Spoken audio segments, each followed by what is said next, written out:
There is an 8-year-old boy named Cedar, and he asked me to start this presentation the same way I start his bedtime story. Once upon a time in a place far, far away, Robert Storr was a curator at the Museum of Modern Art, and he said that in the 1960s, the art world moved from the Cedar Tavern to the seminar room. Is this a problem? Yes, because art is non-verbal, but seminars feast on discussions. The Academy likes to put Descartes before the horse, intellectual statement before non-verbal. And so Emily White of York University, and she's the session chair for this panel. She thought, but what about the weirdness of art? The whimsical, creative weirdness of art. And I'm afraid I have some bad news. They are at risk because the art history and the art theory that we teach our students is so often contradicted by the actual art history, the period documents, and also by the nonsense and failure of logic we have allowed vested interests to embed in a cultural canon to promote their own agenda.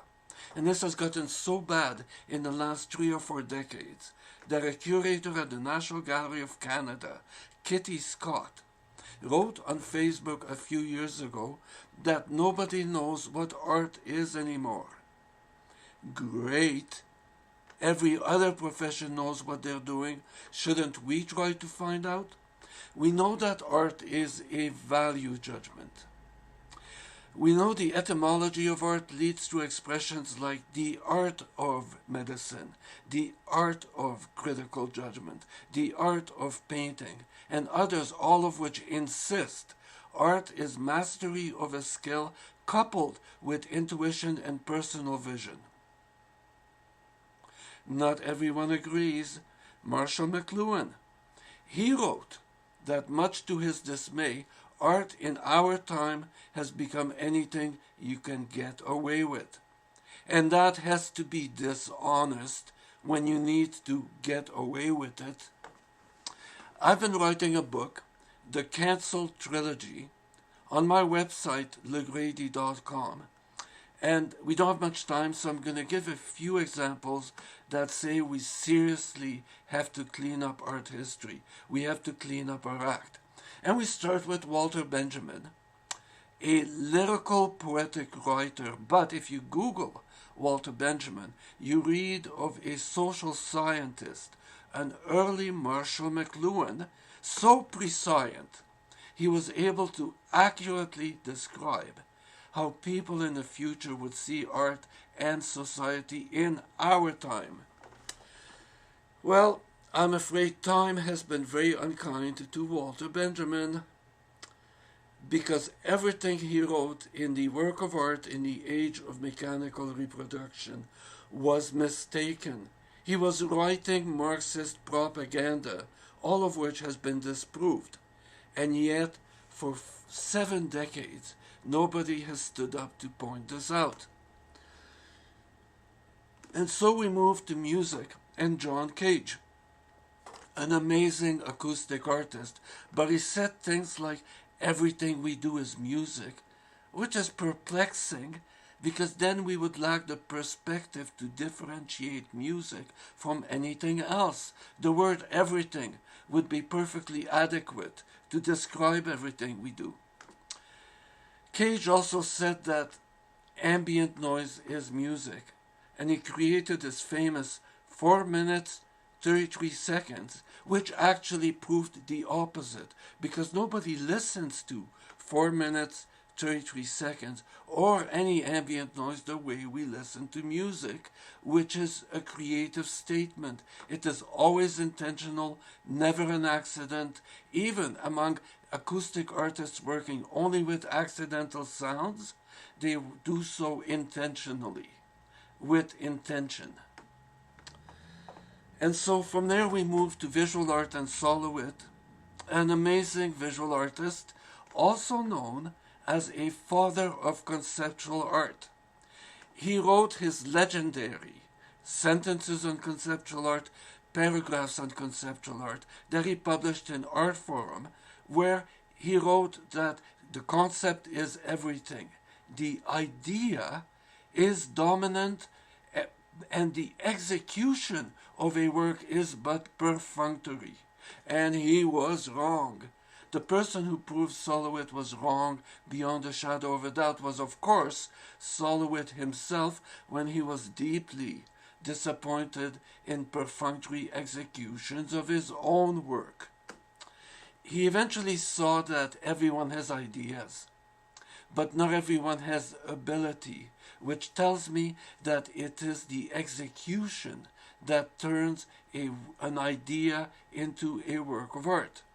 But he never revised his writing because it had been published in Art Forum, and so we didn't find this out until 5 years ago, 2019, when Larry Bloom published his biography. So for 50 years, Solowit was one of those artists who turned the postmodern era into a post-truth movement.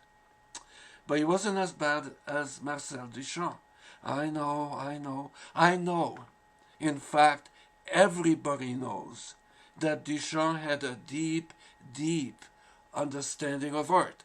And everybody knows this except the very few people who actually studied Marcel Duchamp and learned to their horror that he had very little understanding of art, if any, because nobody who does would say the things Duchamp said throughout his life. What did Marcel Duchamp say? On YouTube, there's a video, 1968, a year before he died. Joan Bakewell interviews Marcel Duchamp for BBC's Late Night Lineup series, where Duchamp talked about after his early career, after the large glass, once he gave up painting, and he decided that art was unimportant to him or to culture, because art was discredited as it was an unnecessary adoration, and we should get rid of art the way some people got rid of religion. And then he says this was a difficult position for him to hold because he had remained an artist all of his life, but we often do things for reasons we don't understand. Well, today we understand. His pal Picabia said that art was the opiate of idiots. Now, why did Duchamp and Picabia say such stupid things? They were Dadaists. Dadaists say stupid things to shock the bourgeoisie. Duchamp was an amazing painter. His nude descending a staircase was the high point at the Armory show, but Duchamp wrote that he didn't like to work, painting was hard work, so he decided that painting was superficial. It was cheap eye candy and painting was dead. Well, the science of linguistics tells us that the long-awaited death of painting is an unrealistic expectation because painting is a non-verbal language on a par with literature but operating at a different bandwidth.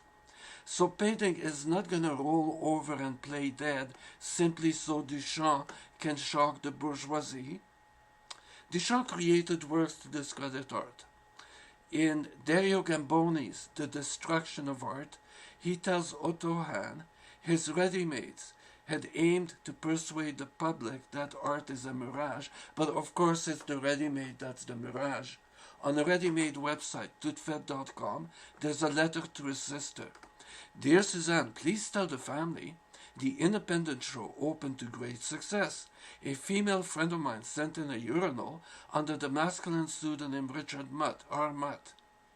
And we thought the urinal was Duchamp's. Well, that is a mirage.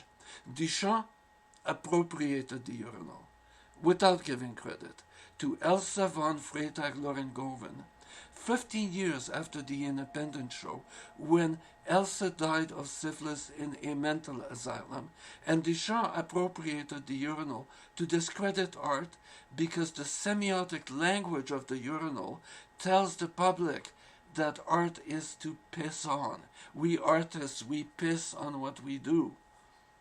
Well, eventually he decided the ready-mades were not art because he said art was discredited. He wouldn't do for his own work to be discredited. So we read a Philip Collin interview. Duchamp talks of the ready-mades, where he said the word ready-made thrust itself upon him. It seemed perfect for these works that were not works of art. They were not sketches for art and to which no work of art applies. Nobody would imagine a ready-made was a work of art.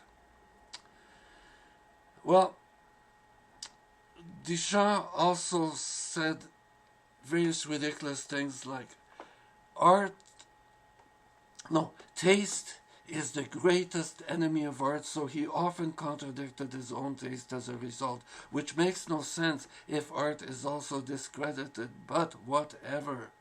Taste is the unique expression of each individual, and without taste we have no art.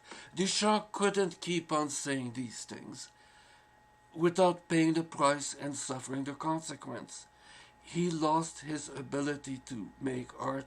He lost his motivation to make art. And the art world was delighted. They said, that Duchamp, what a genius! He has moved beyond art.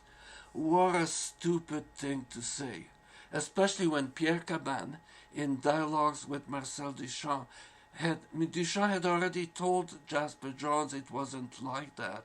He didn't mean to do it. He couldn't make art anymore. It was like a broken leg. But he didn't fully give up. For 20 years, in a room behind his now empty studio, he poked and prodded at Étant Donné in a desperate last-ditch attempt to shock the bourgeoisie, because Étant Donné was a vagina seen through a peephole.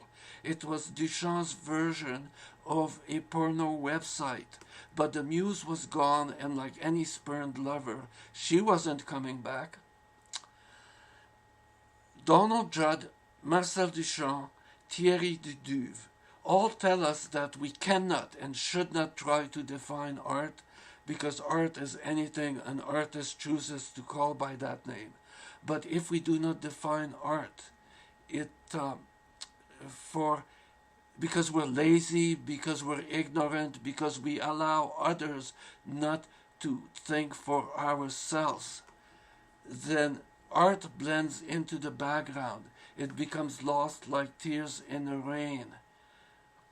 So that if art is anything an artist chooses to call by that name, such irresponsible license corrupts both artists and the art world, leaving us at the mercy of scammers and charlatans.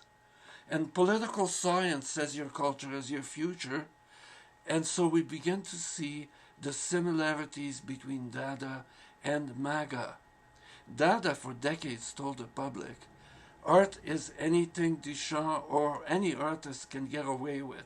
And so MAGA replied, then politics is anything that Donald Trump can get away with. But it doesn't have to be like that.